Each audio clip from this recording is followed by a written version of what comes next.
சஞ்சாரி. அவன் ஒரு நல்ல பிராமண பையன். மீன் வறுவல் மணத்திலும் பூணூலை எரித்துவிட்ட வீரத்திலும் சிகரெட் புகையிலும் தன் பிராமணத்தனம் மடிந்து தன் வகுப்பிலிருந்து விடுதலை அடைந்து விட்டதாக அவன் எண்ணினான். அப்படியும் அவன் ஒரு பிராமண பையனே. இதை அவன் அடிக்கடி நிரூபித்தான்.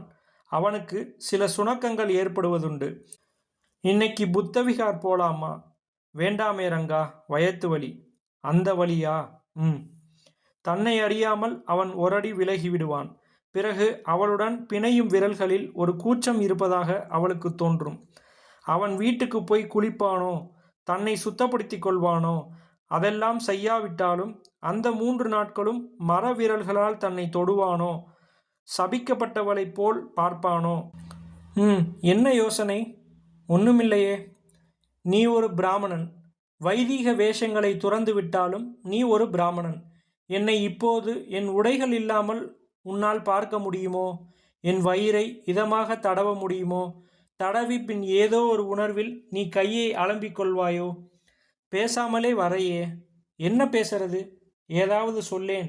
நீ ஒரு பிராமணன். என்ன உளர்றே? நிஜம்தான். பிராமணனோட அத்தனை அலங்காரங்களையும் உதறிட்டு நீ அம்மனமா நின்னாலும் அது புடரிலே ஏறி உட்கார்ந்துண்டு உன்னை விரட்டும். கிடையவே கிடையாது. பிராமணனுக்கு செக்ஸுங்கிறது ஒரு பாவம். நான் ஒரு புரட்சிகரமானவன். எனக்கு செக்ஸுங்கிறது ஒரு அழகான வாழ்க்கையோட ஒரு அம்சம். சிரிப்பு. ஏன் சிரிக்கிற? ஆடம்லேருந்து இன்னி வரை எல்லோரும் தான் செக்ஸை அனுபவிச்சுட்டு வரா. இதில் என்ன புரட்சி இருக்கு? பார்க்க போனால் செக்ஸ் வேண்டாங்கிறது வேணா ஒரு புரட்சி. அப்படி இல்லை. இவ்வளவு சுதந்திரமா, வெளிப்படையா? எங்கள் வீட்டு நாய் டைகர் மாதிரி. ருக்மா, இன்சல்ட் பண்ணுறதுக்கும் ஒரு லிமிட் உண்டு. மௌனம். டேய் ரங்கா, வெளிப்படையா எனக்கும் வாழ்க்கையில் செக்ஸ் உண்டு என்பதா சுதந்திரம்?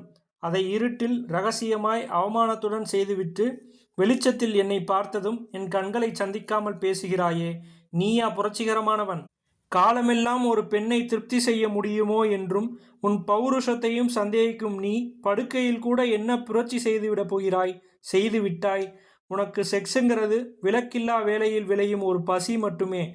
நீல ஆகாசத்தின் அடியே சூரியனின் இதமான வெளிச்சத்தில் பசிய மரங்களின் கீழ் அல்லது அலைகள் மோதும் மணலில் உடலில் மற்றும் மனத்தின் அழகுகள் எல்லாம் பீரிட உன்னால் ஒருத்தியை புணர முடியுமா?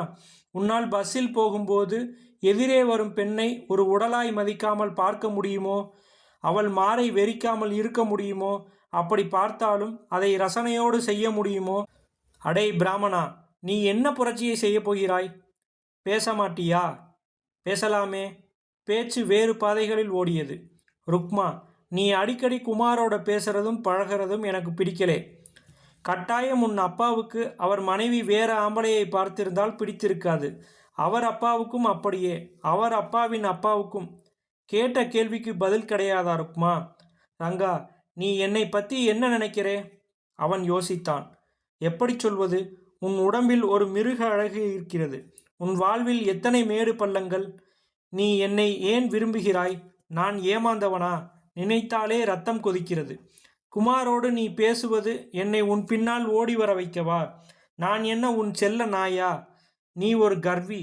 உன் உடம்பில் வெறியூட்டும் ஒன்று இருக்கிறது. நீ சற்றே நாணமுடையவளாக, வார்த்தைகளில் தாகத்தை கொட்டாமல் அடக்குபவளாக, நான் பெண் என்று நினைக்கும் அம்சங்களை உடையவளாக இருந்தால் எவ்வளவு நன்றாக இருக்கும். நீ நேரில் வந்து, ரங்கா, மழை பெய்யறது பாரேன் அப்படின்னு சொல்லி என் கண்ணுக்குள்ள அம்பு மாதிரி தொலைச்சுண்டு பார்க்கறச்சே முதுகுத்தண்டு சிலிர்த்து எனக்கே கூசுகிறது. நீ ஒரு பிச். சொல்லேன் Ranga. I love you Rukma. அவள் தன் கரத்தை அவன் கரத்துடன் பிணைத்தாள். இது உண்மையா ரங்கா? லவ் என்றால் என்ன நமக்கு தெரியுமோ? நீ சொல்லும் சில சொற்கள் அடிவயிற்றில் சீறிப்பாய்ந்து நெஞ்சை முட்டுகிறதே, இதுவும் லவ்வா? நான் உன் உடைமை பொருளா? நீ அரசோச்சும் ராஜ்யமா? ஒருமுறை உன்னிடமிருந்து எதையோ கோபத்துடன் பிடுங்க வந்தபோது என்னை கீழே தள்ளிவிட்டு பார்த்தாயே, அப்போது குதற வரும் நாயின் பைத்தியக்கார வெறி உன் கண்களில் எனக்கு தெரிந்தது. இதுவும் காதலா? என்னை நீ மதிக்கிறாயா? Do you love me Rukma? ஆமாம், அப்படித்தான் நினைக்கிறேன். அப்புறம் என்ன உம்முன்னு மூஞ்சியை வச்சுண்டு? சரி, கனோட் பிளேஸ் போகலாம். விளக்கெல்லாம் பளிச்சுன்னு எரிஞ்சுட்டு இருக்கும். அந்த வட்டத்தில் இருக்கிற பார்க்கில் உட்காந்துக்கலாம். சல்மாவுக்கு வயது 35. அவளே சொன்னாள், ருக்மா, உன்னை ஒருத்தன் காதலிக்கிறான் என்றால் அவனை விட்டுடாதே.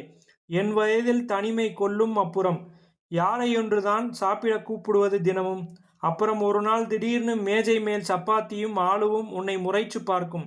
பாதுகாப்பு அவசியம் ருக்மா, ஆண் பொன் 2 பேருக்குமே என்றாள். உண்மையாகவா? எது பாதுகாப்பு? ரங்கா இப்படி கூட நடந்து வருவதா? இரவில் கையை மேலே போடுவதா? தான் ஆக்கிரமித்த ஒரு கோட்டையைப் போல அவளை நடத்துவதா? கட்டாயம் அதுக்காக சில தியாகங்கள் செய்யணும், சல்மா சொன்னாள்.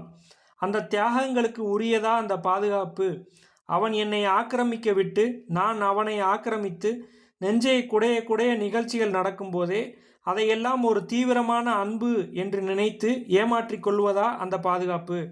இரு அன்பு செலுத்தும் உள்ளங்கள் ஒரே கூரையின் கீழ் வாழ்வது எவ்வளவு பெரிய கொடுமை!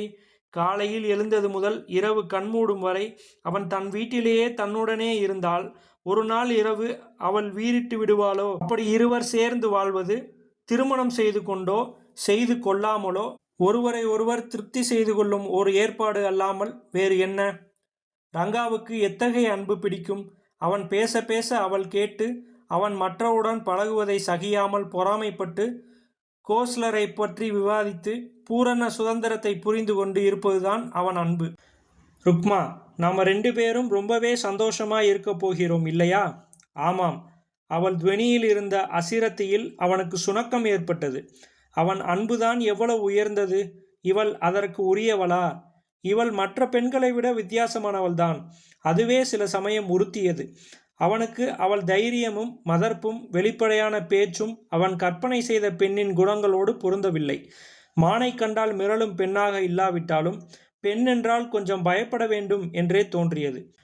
பிராணேசா, நீயே கதி என்று சொல்லாவிட்டாலும் அவன் இல்லாவிட்டால் அவள் வாழ்வில் சூனியம் கவியும் என்ற நம்பிக்கை அவனுக்கு தன்மேலேயே ஓர் உறுதி பிறக்க வைக்கும் என்று தோன்றியது.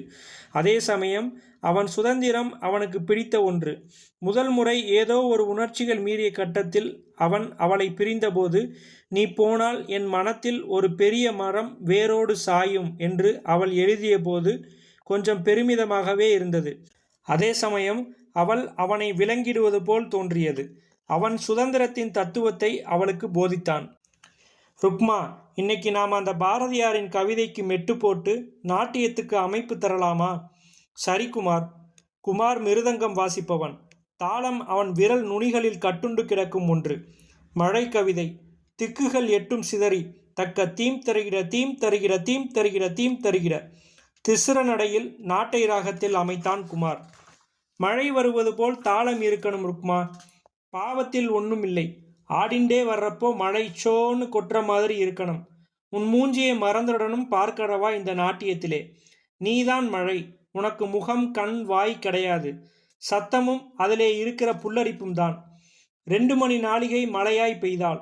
முடிந்தபோது பிறந்த திருப்தியில் நெஞ்சை ஓர் அழுகை கவ்விக்கொண்டது. மொட்டை மாடியில் அடித்த ஜில்லென்ற காற்றில் வேர்வையோடு நின்றபோது அவளே காற்றாய் மாறி பறப்பது போல தோன்றியது. ருக்மா, என்ன குமார், நீ நன்னா ஆடினே. தேங்க்யூ.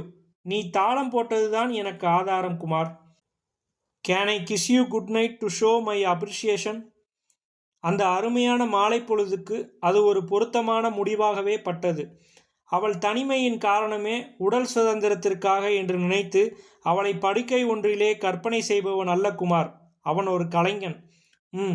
பின்பக்கமாய் வந்து பின் அவளை தன்புறம் திருப்பி வியர்வை வழியும் கன்னங்களை இருபுறமும் பற்றி இன்னமும் நாட்டை ராகத்தை முனகும் இதழ்களை முத்தமிட்டான் குமார்.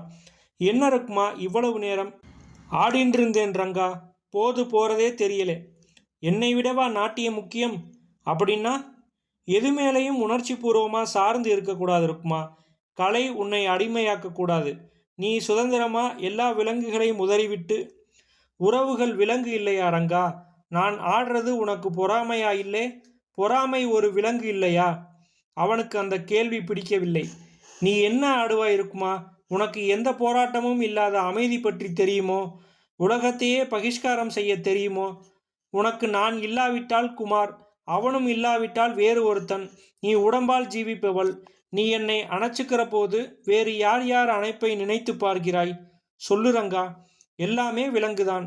நான் உன்னை விரும்புறதா சொன்னேனோ இல்லையோ, அதுவே விலங்குதான். அதனாலே தான் என்னை அலைக்கழிக்கிறே. கோவமா ரங்கா? அவள் அவன் தோள்களை பற்றினாள். இன்னைக்கு ஒன்று நடந்தது, சொல்லு.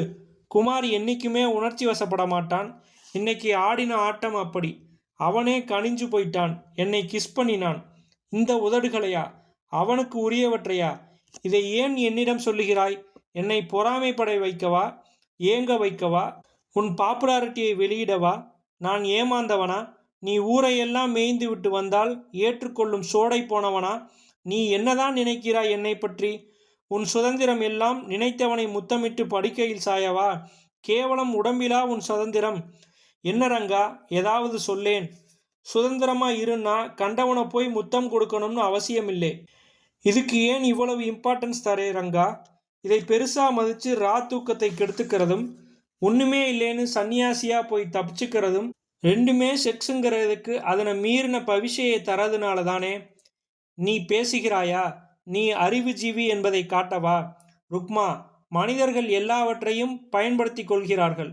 நான் சுதந்திரத்தை பற்றி சொல்ல போக நீ அந்த விளக்கத்தை எனக்கே சொல்கிறாயா? You pitch. பேச மாட்டிய ரங்கா?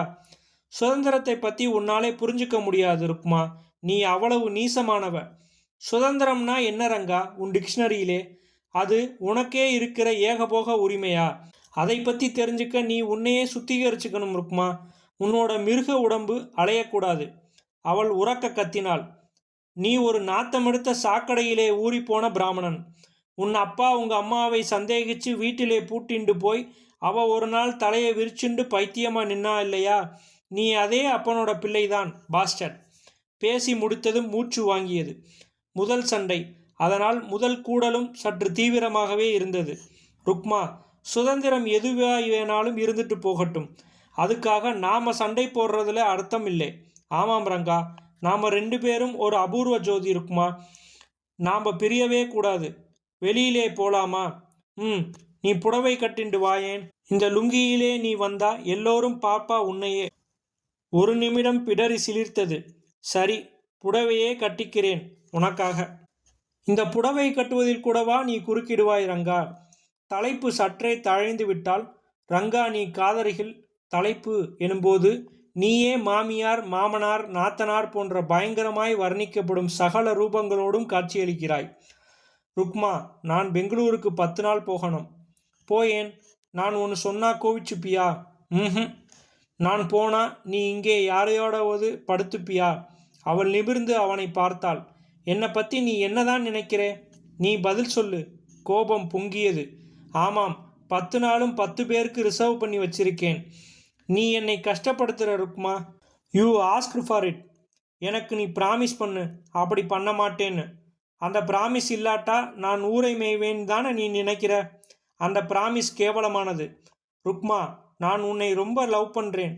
உன் நல்லதுக்குத்தான் நான் சொல்கிறேன். மற்றவா உன்னை உபயோகிச்சுக்க பாப்பா.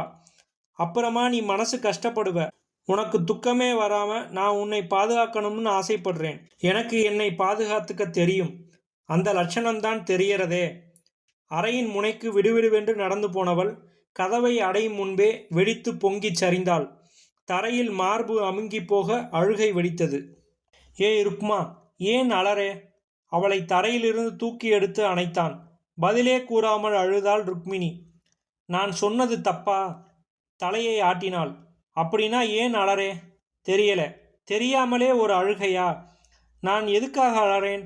ஒரு நாள் நடனம் ஆடிவிட்டு வந்ததும் சதங்கையை தூக்கி எறிந்துவிட்டு நிலைப்படியை அடைத்து கொண்டு நின்ற அப்பா உதிர்த்த சொற்களுக்கா இன்று அழுகிறேன். மயிரழர்ந்த மார்பை தட்டி, நீ என் பெண்ணா அல்லது கூத்தியா என்று அப்பா சொன்னதா இன்று வலிக்கிறது.